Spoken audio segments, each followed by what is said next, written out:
say to her and her family that I am severely sorry.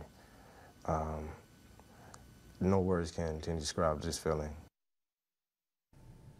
That's former FSU quarterback DeAndre Johnson apologizing after he hit a woman in the face while at a Tallahassee bar.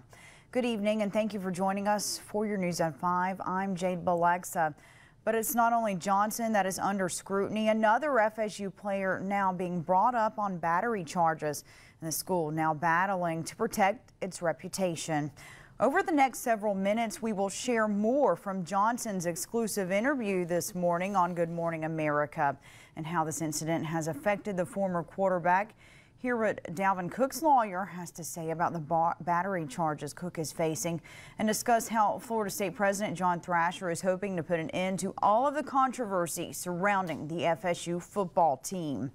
And WTXL ABC 27's Brittany Klein-Peter is giving us a closer look now at what DeAndre Johnson has to say after he was arrested on the battery charge and sitting right next to his mother, now former FSU quarterback DeAndre Johnson spoke exclusively for the first time to the media since videos surfaced of him assaulting a woman in a bar. Why didn't you just walk away? Because a lot of people are wondering, why wouldn't you just walk away from an incident like that? Well, you're right. There's no explanation for that. I totally should have walked away. I'm sorry. If I could do it all over again, I would. Johnson says he should have removed himself from the situation. Surveillance video of the incident shows Johnson punching a woman at a bar counter, a punch that's led Johnson to being charged with a misdemeanor and kicked off the Florida State football team. When asked if Johnson was drinking in the bar, he avoided the question. You have any drink that night at the bar? No. I'm not going to comment on that. Johnson, who is still a Florida State student despite being kicked off the football team, feels he should get a chance to play again. And do you believe you deserve a second chance? Yes, sir, without a doubt. What you saw in the video is not who I am.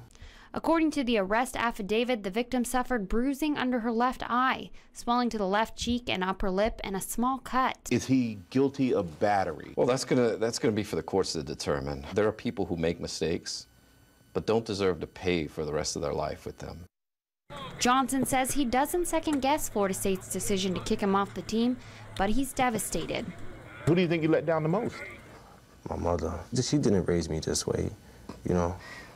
So, she didn't raise me this way. It kills me inside to know that I hurt her heart. I cry. I just cry. I cry for 3 days. Johnson is scheduled to appear in court on July 22nd on those charges. Reporting live in studio, Brittany Klein-Peter, WTXL, ABC 27, dedicated to you. Now, just after Johnson was dismissed from the football team, State Attorney Willie Meggs issues a warrant for the arrest of running back Dalvin Cook after a woman told police he hit her outside of a Tallahassee bar. Cook turned himself in on the charges to the Leon County Jail last Friday. According to a Tallahassee Police Department report, the victim called police after she told them she had been hit in the lip by an FSU football player outside of Clyde's and Costello's. Once police arrived on scene, they noted she had a busted lip and appeared to be intoxicated. Police said that the victim claimed she got into a fight with someone outside of the bar after he asked her to have sex with him and she told him no. According to court documents, Cook walked over to defuse the situation. He and the victim eventually began to argue. That is when, according to court documents, Cook hit the victim several times. Cook later told police that he did not remember getting into a fight with anyone that night. The victim later identified Cook when police showed her pictures of him. Cook has since been indefinitely suspended from the team, and Cook's attorney now saying the accusations are untrue, telling ESPN, quote, Dalvin Cook did not strike this woman.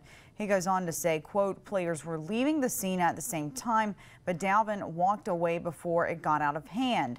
Cook's attorney says the player will not take a plea and that he plans to file civil charges from the false allegations. We reached out to the victim for comment about the incident, but she did not return our calls. Florida State is now left scrambling to protect its reputation following the two incidents, which has attracted national attention. President John Thrasher says he spoke with the football team and coaches. In a statement released by President Thrasher, he told the players they cannot put themselves in situations that reflect poor behavior or cause harm to others, and that, quote, playing football for FSU is not a privilege, not a right, end quote. Thrasher says he also told the football coaches what he expects from them, and that he has asked Coach Fisher and Athletic Director Stan Wilcox to develop a plan to help student athletes understand the consequences of poor behavior.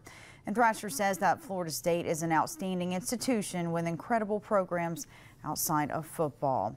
And as this story continues to develop, we'll be sure to keep you updated with the very latest, both on air and online at WTXL.TV.